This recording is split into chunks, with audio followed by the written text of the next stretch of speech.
আন্তর্জাতিক কূটনীতির মঞ্চে এক বিরল ও তীক্ষ্ণ ভাষ্য শোনা গেল নিউজিল্যান্ডের প্রধানমন্ত্রী ক্রিস্টোফার লুকসনের কণ্ঠে। গাজায় চলমান যুদ্ধ পরিস্থিতি নিয়ে ইসরায়েলি প্রধানমন্ত্রী বেনিয়ামিন নেতানিয়াহুর প্রতি সরাসরি সমালোচনার তীর ছুড়ে দিয়ে তিনি বললেন, নেতানিয়াহু পথ হারিয়ে ফেলেছেন আর এই যুদ্ধে গিয়ে তিনি অতিরিক্ত বাড়াবাড়ি করছেন।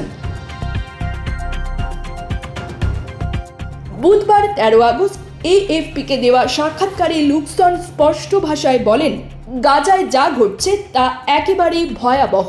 নেতানিয়াহু আন্তর্জাতিক সম্প্রদায়ের আহ্বান শুনছেন না, যা সম্পূর্ণ অগ্রহণযোগ্য।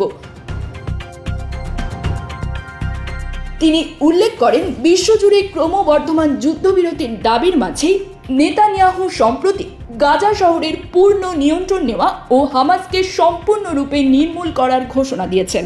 নেতানিয়াহুর মতে এটাই যুদ্ধ শেষ করার সেরা উপায়। অন্যদিকে জাতিসংঘ সমর্থিত বিশেষজ্ঞরা সতর্ক করে দিয়েছেন, ইসরায়েলের অবরোধ গাজায় মানবিক সহায়তা প্রবেশে গুরুতর বাধা তৈরি করছে, যা দুর্ভিক্ষের ঝুঁকি আরও বাড়াচ্ছে।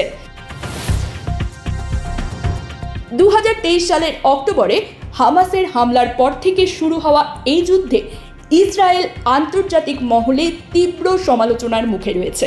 এই প্রেক্ষাপটে সোমবার নিউজিল্যান্ড ইঙ্গিত দিয়েছে তারা ফিলিস্তিন রাষ্ট্রকে স্বীকৃতি দিতে পারে। ইতোমধ্যেই অস্ট্রেলিয়া, কানাডা, ফ্রান্স ও যুক্তরাজ্যের মতো দেশ এই পথে এগিয়েছে। নিউজিল্যান্ডের পররাষ্ট্রমন্ত্রী উইনস্টন পিটার্স বলেছেন, আমাদের প্রশ্ন হলো ফিলিস্তিনকে স্বীকৃতি দেব কিনা তা নয়, বরং কবে দেব সেটাই মুখ্য। সেপ্টেম্বরে মন্ত্রিসভা এ বিষয়ে আনুষ্ঠানিক সিদ্ধান্ত নেবে বলে তিনি জানান।